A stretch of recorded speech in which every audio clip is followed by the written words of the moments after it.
Hey, hi, hello, welcome back today. I've been wanting to make this video for a little bit since early this year, let's say that.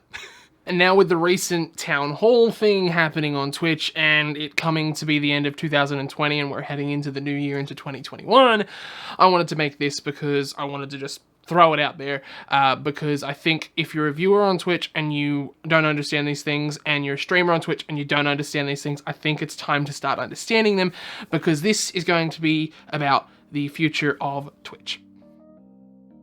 Now, before I officially get properly started, I want to just make this clear and clear-cut that this is my opinions and feelings based on the decisions Twitch has made in the past, in the last couple of months, last 12 months more specifically, and the way that they appear to be going forward into 2021. None of this is going to be cold hard facts, but this is a lot of people's feelings right now about the platform, and mine specifically. If you have feelings about anything I talk about in this video that differ from mine or are the same as mine, let me know in the comment section below, because I think this is something that's going to get a lot of people talking and going to get a lot of good discussion out of a lot of people. Thanks so much for watching this video. If you're new to the channel, by the way, make sure you drop a thumbs up and consider subscribing as well. I also, obviously, this video is about Twitch. I have a Twitch channel. Link on screen and in the description below. I currently stream 5 nights a week. Come hang out over there while you still can.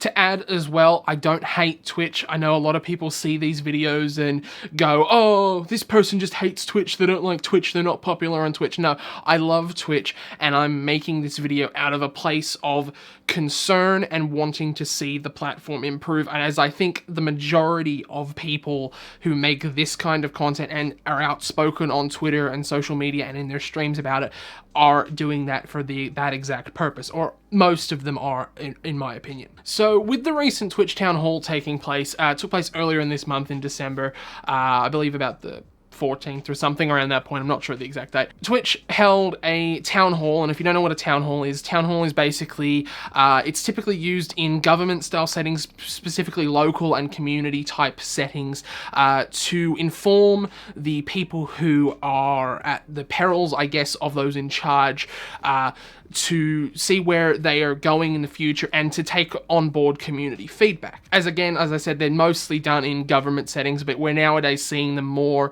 in community settings like this, say, like in Twitch, and you're going to see them on other platforms again in the future. Now, when this town hall was announced, it got myself and a bunch of other people who were feeling not so fantastic about the site really excited, because it actually seemed like they kind of cared, and they cared enough to put together a whole 2 to 3 hour seminar for us, for those that were worried about the platform. And I didn't even watch the entire thing. I watched an hour and I sat out and I watched the clips and found out the rest through Twitter, because it was that bad. There was a lot of it that was coming from a place of, I don't really know what I'm saying and I don't really know who I'm talking to, which made it really hard to watch. And the Twitch town hall, basically, for me and the new year, has inspired me to make this, where I pretty much outlay my feelings as of this moment right now on December 29. So let's talk about the reasons why this platform is falling on its face a little bit. I want to say really quickly, I don't think Twitch will ever truly fall off the face of the earth and pull a Mixer and go bust like Mixer did. I don't think that'll ever happen to Twitch. I will let you know my full proper thoughts later in the video. But let's talk about the specific reasons as to why our feelings are slowly decaying for this platform. First and foremost, we have to talk about the hot topic of DMCA, because I think it's, depending who you ask, each person's going to be different, but I think the majority of people will say DMCA is probably their biggest issue on Twitch at the moment. It'll be linked in the card up above and down in the description below, but I made a video originally when the whole DMCA apocalypse first took hold back a couple of months ago. It'll be linked again in the card and in the description below. I recommend checking that out, because I dive really deeply into the whole DMCA situation on Twitch, and I think it was one of my favorite personal videos. But the DMCA situation, since I've made that video, has not improved. It's not gotten better. There is not a solution to that. It is basically delete your clips, delete your VODs, don't use copyright music. If you use copyright music, hide it. We don't want to know about it. And nobody can survive on a platform that is telling you to just hide your breaking of the law. They need to be providing a solution. Facebook, a couple weeks after the DMCA apocalypse happened on Twitch, they released, a library license to stream, you know, tons of stuff on there, and it's pretty good, you know. Sucks to see Twitch isn't doing that. One point I'd like to raise from the town hall is that they are saying they are in active talks to bring a license for music onto Twitch for streamers and such, but nothing is concrete as of yet. So I guess it's good to hear them saying they're working on a license, but I don't think they'll get anywhere.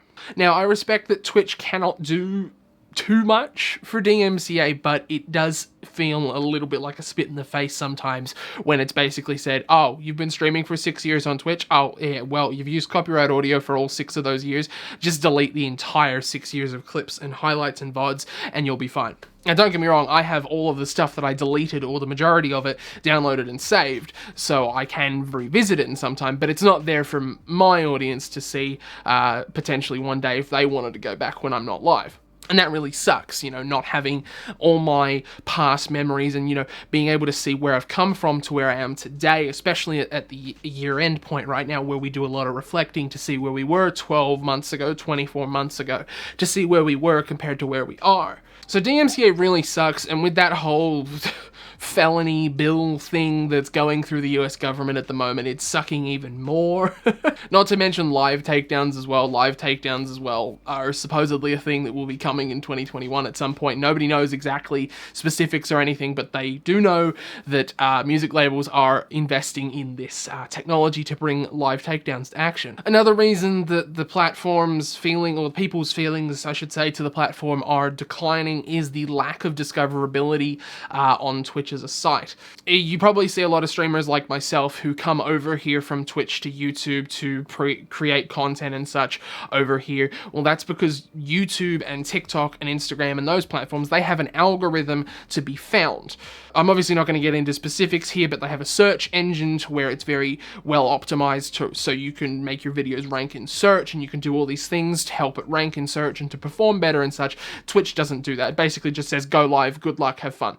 The only form of algorithm that Twitch does have is the recommended channels on the sidebar and on the homepage, but that again is based on your watch history, not specifically on a creator being able to target and pinpoint the algorithm to make it succeed. That's why you see a lot of streamers nowadays on TikTok, like myself, posting clips from their streams or posting anything at all related on TikTok, because it has a very good algorithm to where you can get picked up and suggested to other people very easily. We can't obviously ignore the big issue on Twitch of the ads situation.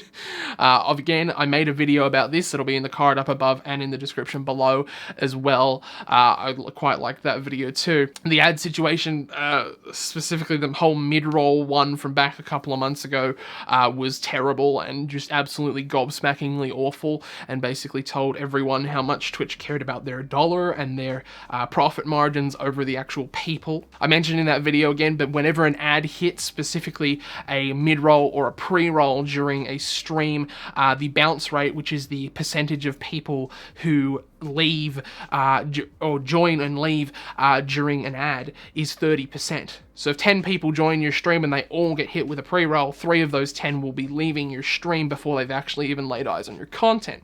Now, obviously, Twitch needs to make ends meet and make money and such like that, and so does YouTube as well, but the ad situation is a little bit wild on Twitch right now. Not to mention the revenue that creators earn from ads. Unless you're a very large creator, it is not good enough to entice you to run ads during your breaks or anything of that nature. And let's talk about something really interesting from the Twitch town hall that got a lot of people talking, and that was the banning of the phrases simp, incel, and virgin.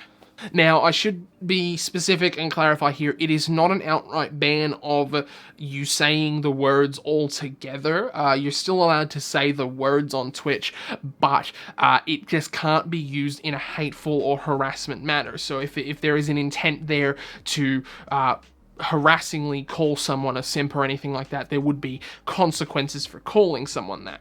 Now, why this has gotten a lot of people in uproar about this is because Why was this the #1 priority on Twitch? I've listed 3 very good elements already that should be at the forefront of Twitch's mind right now, but the banning of Simp, Incel, and Virgin came higher on that list than finding a license for music, dealing with the ad situation, and making our platform more discoverable, in turn making us more money. Why was this so high on the priority list? To me, it seems as of late, Twitch have been very out of touch with their decisions. Obviously, if it is being used in a hateful and harassing manner, yeah, for sure, get rid of the person, but I don't think a blanket ban of that is going to help with the platform. You're going to tell me that Twitch is going to correctly enforce that every single time it happens? There is no specific policy guideline for this, it's just, don't say that.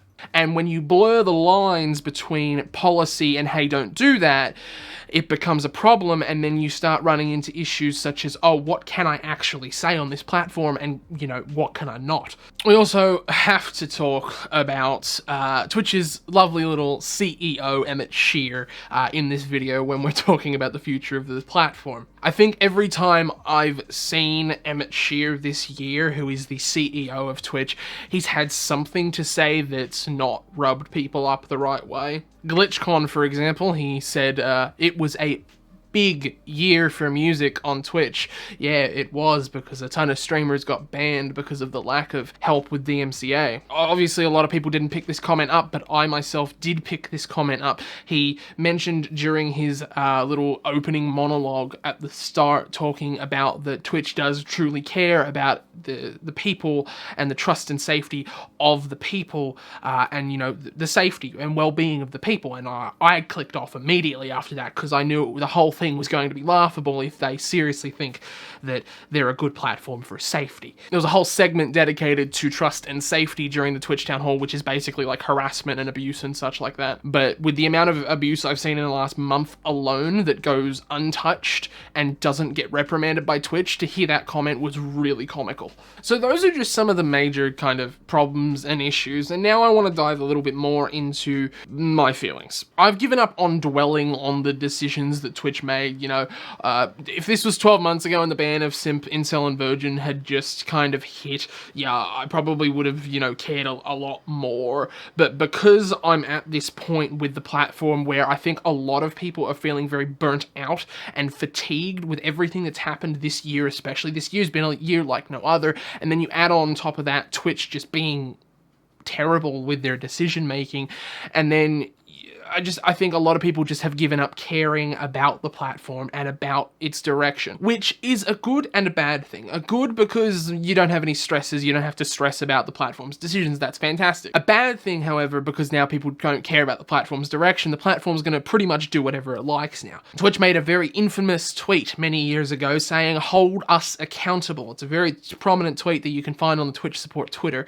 I believe it may even be pinned on the account. And that's exactly what we do. When we make videos like this, we make Twitter posts like we do, Instagram posts like we do, we are holding Twitch accountable, and we're doing our best to do so, but it doesn't ever feel like we get heard. When someone is reported on Twitch for hate and harassment, we get an email back saying they've received the report. They've just started now rolling out emails to people who have now reported users, and when something is done, say a ban or a suspension or something like that is taken. But we then in turn need to also talk about the countless ones that go completely undetected and under the radar and that don't have any repercussions followed along with. Does Twitch choose and select who they wish to ban? Oh, this one brings in too much money, this one doesn't bring in enough. Let's ban the hateful harasser who doesn't bring us much money, because we don't have a lot to lose out of that. Now, obviously, speaking of business sense, it's logical why they would pick, the one who brings in more money. But at the end of the day, if you don't have a platform that feels safe on your site,